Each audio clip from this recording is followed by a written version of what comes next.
নমস্কার বন্ধুরা, আমি আজকে নিয়ে চলে এসেছি প্রতীক্ষা সিরিয়ালের আজকের পর্বের আপডেটটা নিয়ে।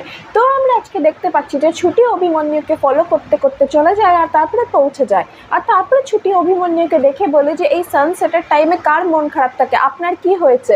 আর তারপরে অভিমন্যু এই কথাটা শুনে অবাক হয়ে যায় যে সানসেটের কথা ছুটি কি করে জানলো। মানে ও ছুটির মধ্যে অনেক কমন জিনিস পায় যেটা ওর ছোট পরির মধ্যে ছিল। ও কিছুতেই বুঝতে পারে না যে এটা কেন হচ্ছে, কেন মনে হচ্ছে যে ছুটিকেও অনেক দিন ধরে চেনে, এরকম কেন মনে হচ্ছে কিচ্ছু বুঝতে পারে না। আর তারপরে ছুটি অভিমন্যুকে দেবদত্তর কেসটা নিতে বলে, কারণ দুদিন পর ওই কোর্টে কেসটা উঠবে। তো ওর একটা লয়ার চাই, কিন্তু অভিমন্যু এখন কারোরই প্রবলেম শোনার মুডে নেই। অভিমন্যু সিধে সিধে বলে দেয় যে ও পারবে না, কিন্তু ছুটি বলে যে ওকে এই কেসটা লড়তেই হবে, তার বদলে যদি কোনো সাহায্য চায় ছুটি করে দেবে। মানে ওর যা যা হেল্প চাই অভিমন্যু, ছুটি সেটা করে দেবে। ঠিক তখনই অভিমন্যু বলে ওকে বিয়ে করতে হবে, তো ও করতে পারবে, আর আসল বিয়ে করতে হবে খাতায় কলমে। তো তারপরে কিছু বুঝতে পারে না ছুটি, আর তারপরে অভিমন্যু এখান থেকে যেতে থাকে। তারপরে ভাবে যে এই মেয়েটাকে যা বলে দিয়েছি এরপরে ও আর আমাকে ফলো করবে না, আর কিছু বলবে না। কিন্তু ঠিক তখনই ছুটি রাজি হয়ে যায়, আর ছুটি বলে যে হ্যাঁ আমি করব। আর ঠিক তখন ছুটিও নিজের শর্তটা দেয় যে এই বিয়েটা খালি খাতায় কলমে হবে, কিন্তু এই বিয়েটা আসল হবে না।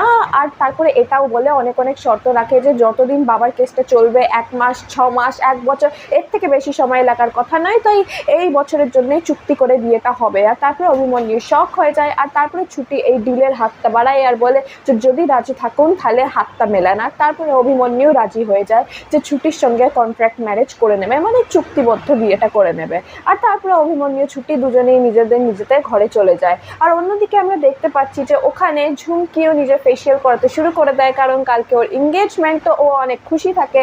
আর ওখানে স্বর্ণলতাও সব তৈয়ারিও শুরু করে দেয়। আর তারপরের দিন শপিংয়ে যাওয়ার কথা ছিল, তো অভিমন্যুকেও বলতে আসে ওকেও শপিংয়ে যেতে, কিন্তু অভিমন্যু বলে যে কালকে আমার খুব একটা ইম্পর্টেন্ট কাজ আছে, কারণ কালকেও ছুটির সঙ্গে খাতায় কলমে বিয়েটা আছে, তাই কালকেও কোথাও যেতে পারবে না। আর তারপরে এই স্বর্ণলতা তো অভিমন্যুর অ্যাটিটিউড দেখে বলে দেয় যে এই বিয়েটা কিন্তু ওকে করতেই হবে। ঠিক তখনই অভিমন্যু বলে যে এই বিয়েটা তো আমি করবো। আর তারপর স্বর্ণলতা ওখান থেকে চলে যায়।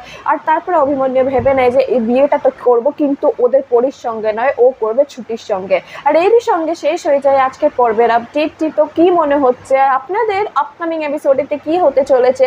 কি সত্যি অভিমন্যু আর ছুটির বিয়েটা হয়ে যাবে আর কেউ জানতে পারবে না, বাড়ির সবাই? আর তারপর যখন ছুটি আর অভিমন্যুর এই বিয়ের সত্যিটা জানতে পারবে, তখন এই পরিবাররা কতটা শখ হতে চলেছে, কি মনে হচ্ছে কমেন্ট সেকশনে লিখে বলবেন। দেখা হবে আবার একটি নতুন আপডেটের সঙ্গে।